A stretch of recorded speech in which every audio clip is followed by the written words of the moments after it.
Guys, what's going on? This is Matt Milacki with Real Talk with Matt Milack. We got a special guest on the show tonight. Oakland Raider linebacker, former Penn State linebacker, Jason the Machine Cabinda. I don't know if they call you the Machine Cabinda. I'm calling you the Machine Cabinda, though. I mean, they should be. I like it. What's going on, man? How you doing? Man, I'm good, man. Same old, man. Just training, getting ready for this next upcoming season. I could imagine, dude. That's it's incredible. You have such an incredible story. For everybody who's listening, I will say the coolest thing about watching Jason's story is that I did go to high school with Jason. We went to 100 Central High School, man. Yes, sir. Yes, sir. Crazy, absolutely crazy. And Yeah. it's an amazing thing. And like I said, I mean, I could go on for hours and say how amazing your story is, and it is. But I mean, you made it happen. You grind it out, and that's something that a lot of people, I feel, lack when it comes to what they want to do something, but then making it happen. And you actually made it happen. And now you went from point A to point B, and you did it. No doubt. Yeah, and I had my my trials and tribulations. I've had my tests, and things go your way, some things don't. But you got to fight through it. Fight through the adversity, and I'm here now. So I'm just ready to work, man. Ready to just put on and ball out.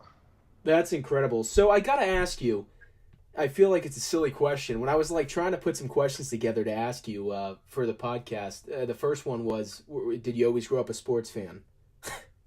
Actually, not necessarily. Sports really didn't become, relevant in my life. I didn't really even start playing football till the 5th grade. So I started a bit late, than a lot of my friends that started playing. I know I have a lot of friends who started playing, back in the Mighty Might and flag football and stuff. Pop Warner, man. I kind of came on a little late. It took me a while to kind of get going and get into shape and stuff, to play. But, yeah. Well, I remember as far as you did play Pop Warner, correct? Yes, I did. That's 5th grade when I started playing Pop Warner. Okay, very cool. And it was always a tough thing, not to go in front on a negative, but I felt like the toughest thing with Pop Warner is I felt like everybody's kid played. So if your father was coaching, it's like you're in the game. You know what I mean? Regardless of how it was going to play out. Yeah, definitely. And Pop Warner was tough for me, especially because at first, it's a funny story you mentioned Pop Warner because, when I started playing, like I said, I started in 5th grade. That's when my mom, enrolled me in football. And, those first 2 weeks of conditioning and all that stuff, when you first, start playing football in August. Now I was playing with kids on my age. I think I was on the Pee Wee team, I believe it was. And 2 weeks later, we go in for weigh-ins, and I'm like 30 pounds over the weight limit for my age. And I end up getting moved up, to playing with 8th graders. So I didn't get to actually play with kids my age until they were in 8th grade, as I was. So, 5th through 7th grade, I was playing up on the midget team, with the 7th and 8th graders.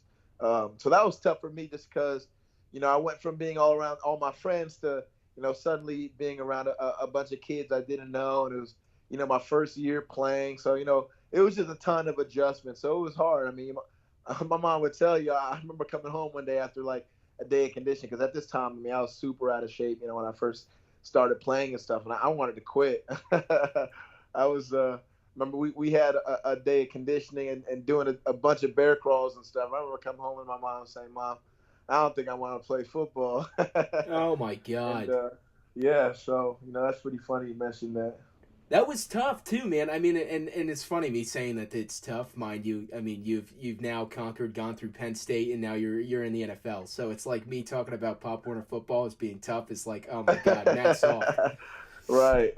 That's incredible though. But I mean, that is so surreal, and it only makes everything more surreal is how you kept everything going. You didn't stop. Yeah. So I mean, even at that point in time, you still had this dream of going and playing professional football. And I mean, you have an interesting background as well. Your family is from where?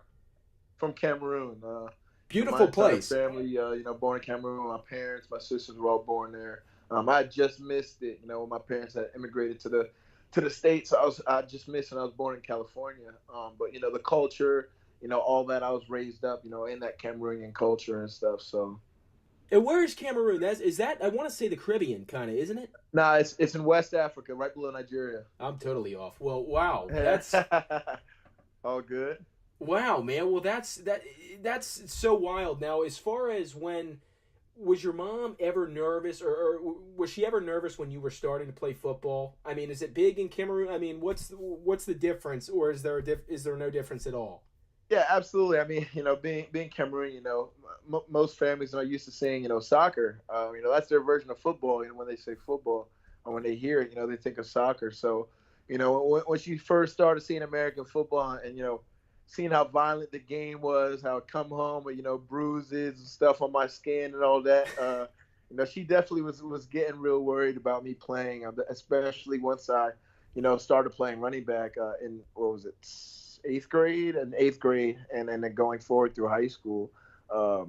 She started getting real worried about me playing and stuff like that. Just seeing me hit, she'd always be on the edge of her seats during the game. So That's wild, man. And I mean, as far as even knowing you're playing with guys so much older than you. yeah, no doubt, no doubt. The league's a whole different ball game, no doubt about it. I could imagine. So as after that, I want to jump into right into high school, because that's where I got to watch you play, and you were phenomenal. I mean, and it was it was something that totally you shook Hunterdon County, and I'm not blowing smoke either. I'm telling you, man. I mean, you were a machine. Obviously, still are. What was going through your head right when you started as a freshman for with Hunterdon Central? I mean, as far as from tryouts to even to like the finish line. Yeah, when I started playing football in high school, I never thought that, playing Division I football or anything like that. I mean, that was really never in my head. It was kind of, all my friends played football. It's something I'd been doing, for a couple years then. So, I was just continuing doing, what I like doing. Sophomore year, I got the opportunity, play varsity. My sophomore year, started a few games. I shared carries with at the time Brandon Brocklehurst, and really just it just took off from there. Sophomore year is really when I started to get real serious about football in terms of never missing any workouts. Just taking my body to the next level and stuff like that. Sophomore year is really when that happens for me, and then junior year is kind of when I exploded. I think I had like 25 touchdowns that year or something like that. And that's kind of when I started taking notice of college coaches. I remember it was after the season, and I played, as I played basketball as well in high school. Sure. In my junior year, I was captain of the basketball team that year. And, I had a few college coaches actually come and watch me at basketball practice, scouted me for football. But, they came to basketball practice to see how, athletic I was, how I moved, all those kinds of things. And they were pretty impressed, and I think it was that spring of my junior year of high school when I got my first offer from, I think it was Colgate University, D1AA school.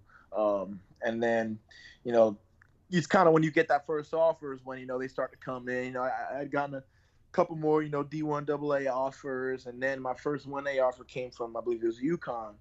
And then after that, that's kind of when the ball really started to get rolling. Boston College offered, Maryland offered, Temple, Syracuse. And at that time, I believe it was going into my senior year during that summer, I had committed to Syracuse University. I remember that. Yeah. Yep. I committed to Syracuse University, but that summer as well, after I committed, I got an invite, to come out to the Penn State camp. And, Penn State was such a good school and obviously a great school for football as well. So, I just took the opportunity. I said, hey, let me just go to the camp, to see what happens. Just, why not? I went and camped there. I performed pretty well. And a week later, they had uplifted a few of the scholarships. I think it went from 15 to 21. and they offered me the very next week. And then I kind of had a decision to make. I stayed committed to Cuse, for a little while, and then it was during my senior season. Penn State asked me to come to the Michigan Whiteout game in October. And, I went, and that was that crazy quadruple overtime win over a ranked Michigan team. And I mean, the atmosphere was just incredible. And, after that, that's when I really knew, like, damn, this is where I want to go. I really want to be a part of this. Wow. So I believe it was literally the following Wednesday. And for me, this was really hard because, I like pleasing people. I don't like disappointing anybody. So, having to decommit from Syracuse was a really, really tough decision for me. But, I'm glad I made it. I knew it was the right one for me. That following Wednesday, I called Coach Scott Schaefer, who was at the time, and called him and told him I'd be decommitting from Syracuse and committed to Penn State. And the rest is really history. I mean, as far as even you saying, as far as sophomore year in high school being the starting point to where you started to realize I'm not going to miss any workouts. That's even incredible, man. There's a lot of kids who are still living in the mindset of I could do this, I could do that. I just feel like there was so much more to your mentality, and obviously there was. I mean, look where you're at now. So I mean, there's special people who are bred for special things. You being one of them, who have a different type of something in them that's so incredible. You know what I mean? As a sophomore, you're saying that I cannot miss any workouts. I gotta keep on going. It's like you saw it before you even, or funny, you felt it before you saw it. Right. It's funny you say that now. Looking back, I guess it is a little crazy that was kind of my mindset. But I think, to me, I just wanted to become, the best version of myself. I really just wanted to be the best I could possibly be, and I knew that, not missing any workouts, being on time to everything, being a leader, being able to, lead by example. I believe that those things would lead me to that, would lead me to being, the best player I could possibly be. So, I mean, thankfully, I had a ton of hardworking friends who, were doing the same as me. We decided to dedicate ourselves to this thing, and I mean, it really panned out. Our senior year, we won a high school championship and stuff. It was honestly, it was awesome.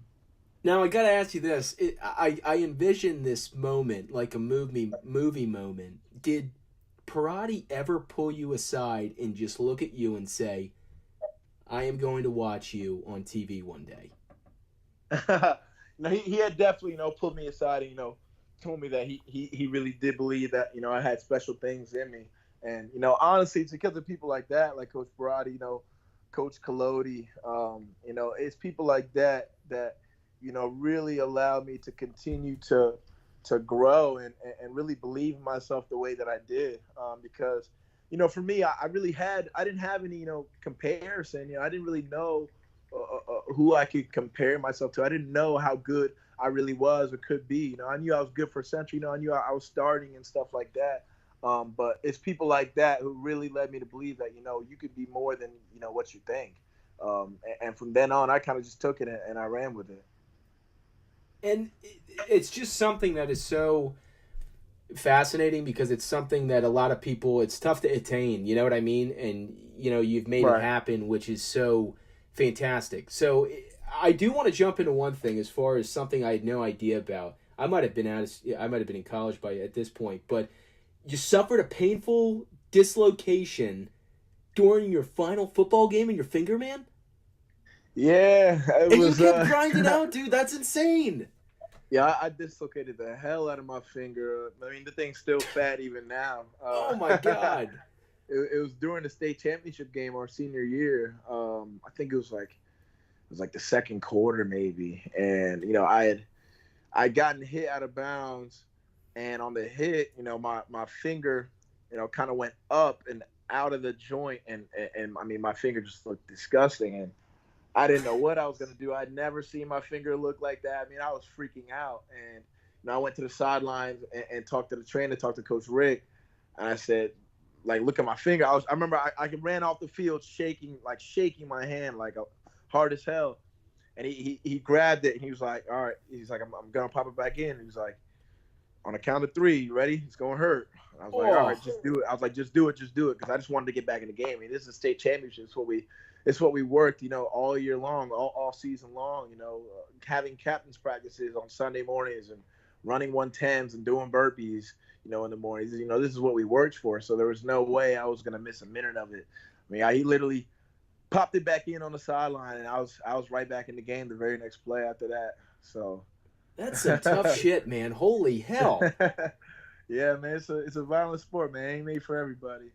Oh my God! I mean, it's as far as popping it out and it, jiggling around, and you're like, "What the fuck's going on here?" And then boom, we're popping it in, and you're going back out, and you knew that already. And I mean,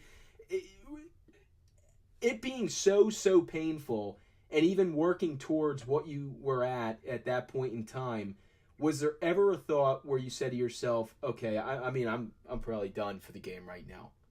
Nah, not at all. I mean, I was just so determined. The year before we had actually lost to that same team in Alapin in the semifinals. And that was just such a painful loss. And when you remember that kind of pain and you're finally, where you want to be, there's just nothing that's going to stop you. There was just nothing that was going to get in my way of winning that game. And I knew that, my team needed me. And I think that's the beautiful thing about football is, you can't depend on one guy. You got to depend on all 11. I knew that, the rest of the guys were all depending on me, to be in that game and to make sure we won. So, I think between all those factors, I knew what I had to do. And I needed to do whatever it took to be back in that game. And after the game, after you had finished out your season, would you look back and say, as far as your official stomping ground, as far as where it all started, would you mark it at Hunterdon Central? Yeah, absolutely. I think, the values instilled in me at Hunterdon Central from a work ethic aspect and, the importance of academics, all those things, I believe they really molded me. And then I think Penn State really just took those things to the next level. And that's kind of what made me into a man. It was at Penn State. I was about to ask, what was your first experience like at Penn State? Like I said, my first experience was that Michigan whiteout game, the quadruple overtime game. I'd never seen anything like it. I mean, that's really the only way I can explain it. All I'd seen is, I'd seen some stadiums because I visited, a few other schools, but I mean, there was just something about seeing 110,000 people all white, just going crazy. I mean, just going nuts. And, to know that I had the opportunity to be a part of that, to be a part of, the team that those fans were cheering on, I couldn't pass it up.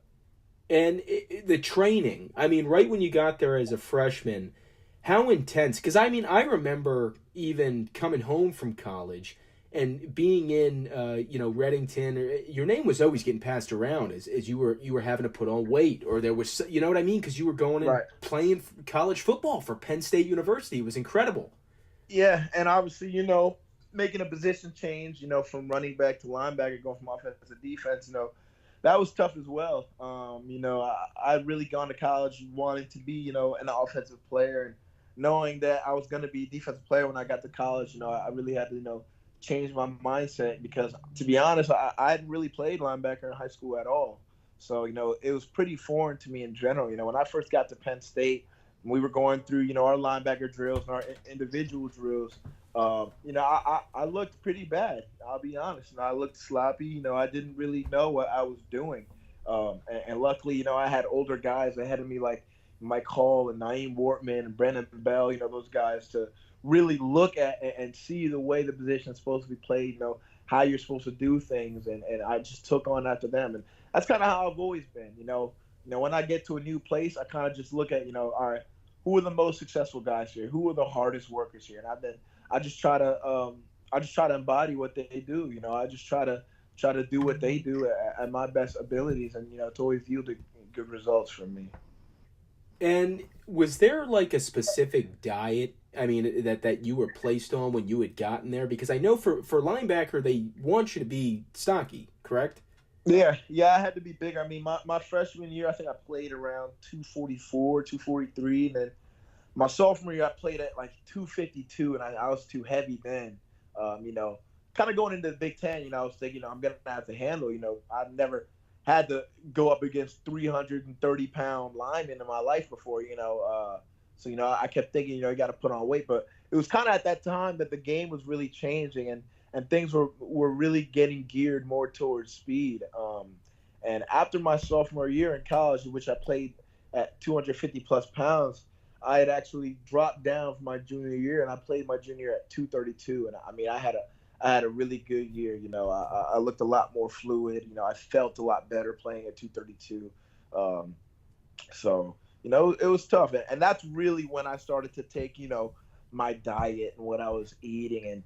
And I started really expanding how many other things, I was taking serious, because workouts and like film, those kinds of things, when I had to do with football, I was always taking those things really serious. But it was when I started realizing, like, it was the little things. It was your diet. It was stretching. It was, taking care of your body, even when it's just a little thing, and making sure it doesn't become a big thing.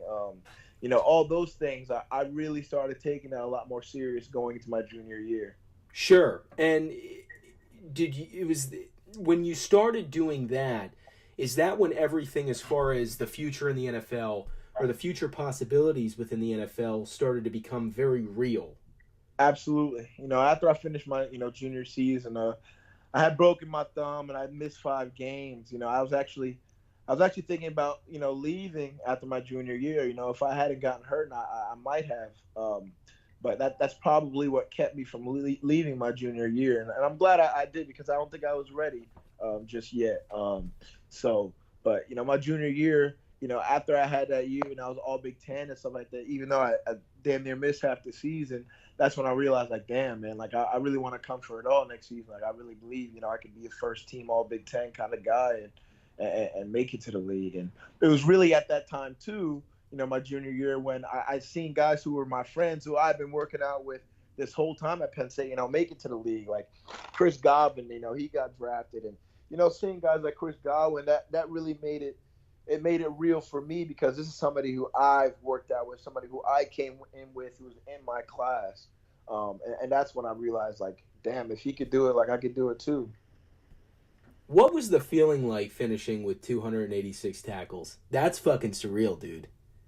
Yeah, I mean, it's something that probably even hasn't even sunk into me even right now. Knowing that I was able to finish, top 10 at Penn State in tackles, knowing, how many great defenders, how many great linebackers have come through Penn State.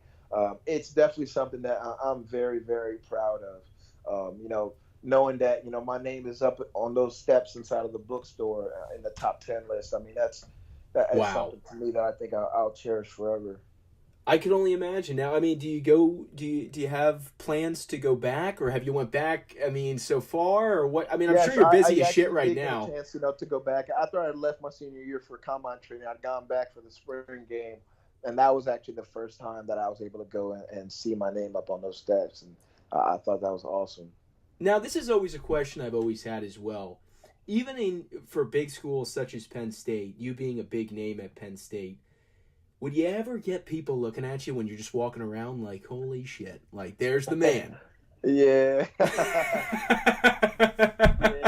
That was probably something that was kind of, hard to deal with, because, like, I mean, I don't really care for attention, all those kinds of things. So, and our schools, as you may know, I mean, our fan base goes crazy. We just go crazy for football.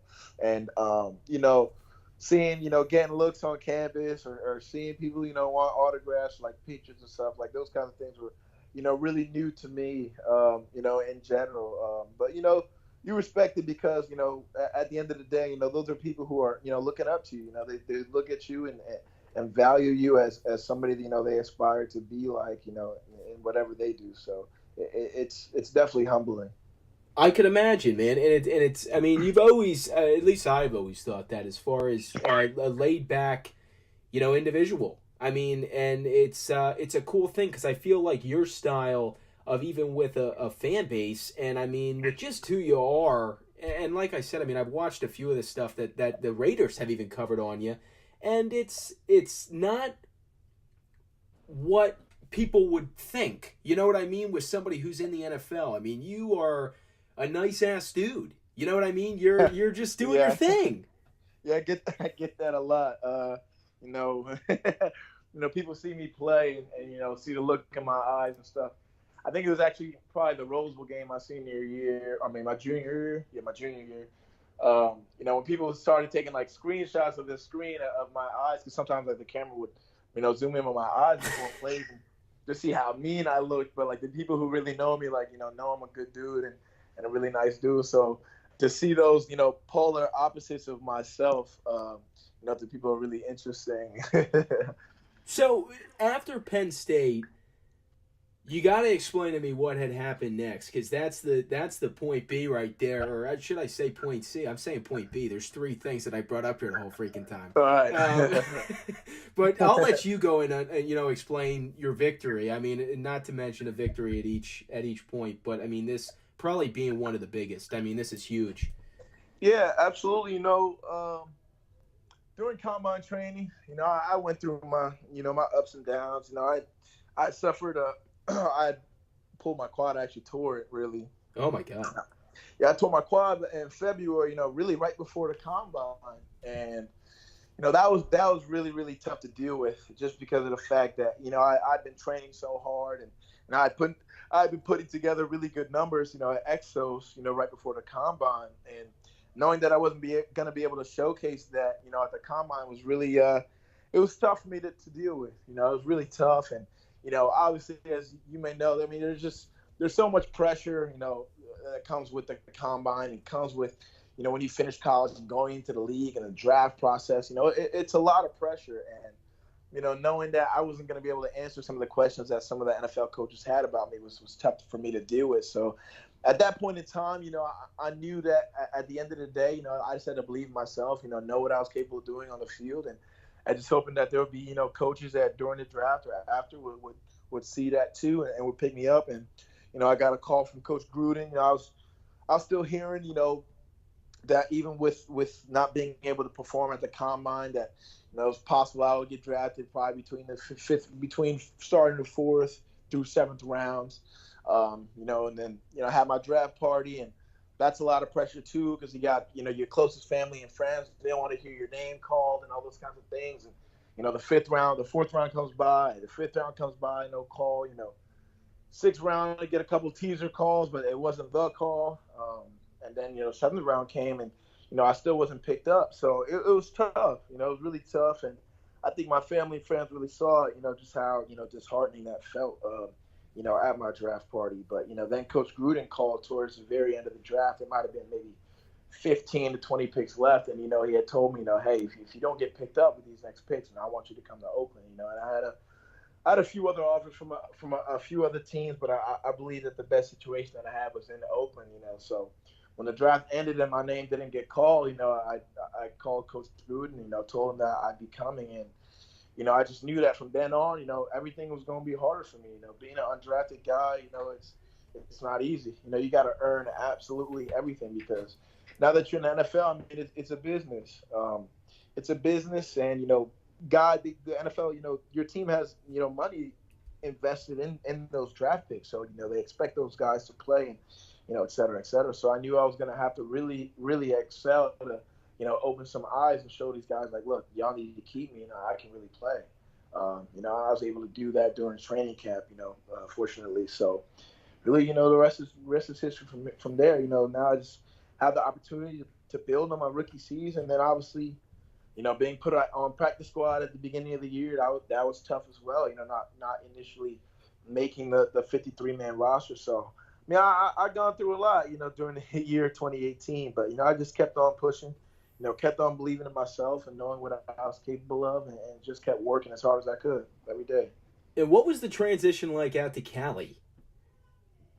It was definitely different. Had you ever been to California before you moved out there? I have. I was born out here, and I've been back a couple times. Oh, no shit. That's cool. Okay. Yeah, my sister actually went to USC, so I've been out here just a couple times. But I mean, there's no doubt about the fact that it's just so much different. So it was a big adjustment. For sure, it's definitely a big adjustment. And being away from all my family, all my friends, going all the way from the East Coast to the West Coast was hard. Being out here by myself and knowing that all these things I was dealing with, I was dealing with them on my own. But no, I'm just so thankful. I'm grateful for the position that I'm in. That's one thing that I never did. I never had a pity party for myself. I was just always thankful and grateful that I had another opportunity each day. Because, in this business, it can be any day could be your last. And one day, you can just get cut just like that. So. And that's such an incredible thing. I mean, as far as is the understanding of just grinding out, and I would imagine in your position, guys have not succeeded just based off of having to keep that title. You know what I mean? That's got to be a struggling thing at that. Yeah, absolutely. Absolutely. It's humbling, being on the practice squad and knowing that, you weren't going to be playing in the games and stuff. And then, bye week came around and, I ended up getting activated and ended up starting some games this year. And I think I had a good rookie campaign. I had a lot to, build off on. Now, coming from Penn State, which is such a huge fan base, where, I mean, it's basically almost as if you're watching a professional. I mean, covered by ESPN, ABC, everything. Were you nervous as hell when you started the games this season? No, actually. To me, I felt like, it was finally my opportunity to show what I was made of, to be honest. Being at Penn State, I played in the fourth largest stadium in the world, being in the stadium. So, in terms of venue, I wasn't afraid of the big lights. But for me, I think it was like a vengeance thing. I felt like, now is my time to really show people, what I could do. That was really what was most important to me, show these guys that, they didn't make a mistake in activating me. That's so amazing, man. And I mean, as far as growing up, did you ever have any favorite players? I mean, who were Raiders? Actually, no. Growing up, I was really an Eagles fan. So I didn't actually follow the Oakland Raiders at all. And it wasn't until I got here that I realized just how deep, Raider Nation was, just how deep, the fan base was, and how much the people here, cared for the team and stuff like that. So I think that's really an amazing thing as well.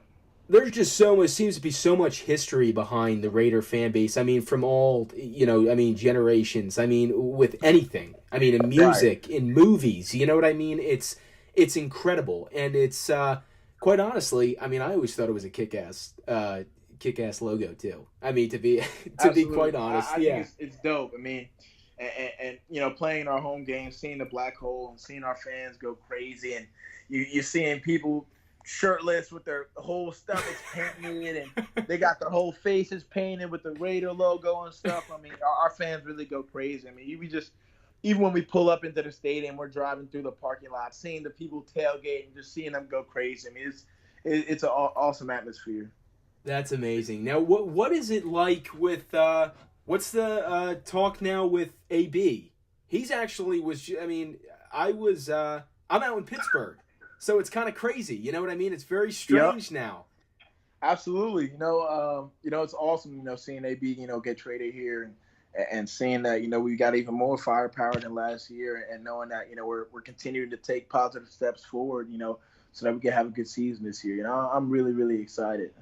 That is very cool. Well, I just want to say, Jason, I've been wanting to do this for so long, and your story is absolutely incredible. I mean, from growing up with Pop Warner, playing against guys who looked like they had, fucking hair on their chin, and you're, in fifth grade, to now being an Oakland Raider, man, that is so amazing to me. And it really is such an incredible story, and I just talked about it, and again, I'll say I'm not blowing smoke. I mentioned to my boss that I was going to be doing this interview with you. And whenever I describe your story, it's somebody who never gave up. And I think that's the most amazing thing. Absolutely. I think about, my parents' struggle, my mom's struggle, and what she's been through, and sacrificing everything to come here in an absolute, foreign country, to my family. And, seeing what my mom has sacrificed, what my parents sacrificed to come here, I just feel like, I owe them the world, and I owe them, giving this absolutely everything that I got. So a lot of motivation behind what I do. You wrote your story, man. You are the man, the machine, the myth, the legend, brother. It's been an honor having you on the show, man. Thank you so much for having me, bro. I really appreciate it. Thank you so much. Hey, good luck this season. Keep kicking ass, and I wish you the best of luck, Jason. Thank you so much again for being on Real Talk. Thanks, man. I appreciate it, bro. Have a good one, dog. Yep, you too, brother. All right, bye-bye.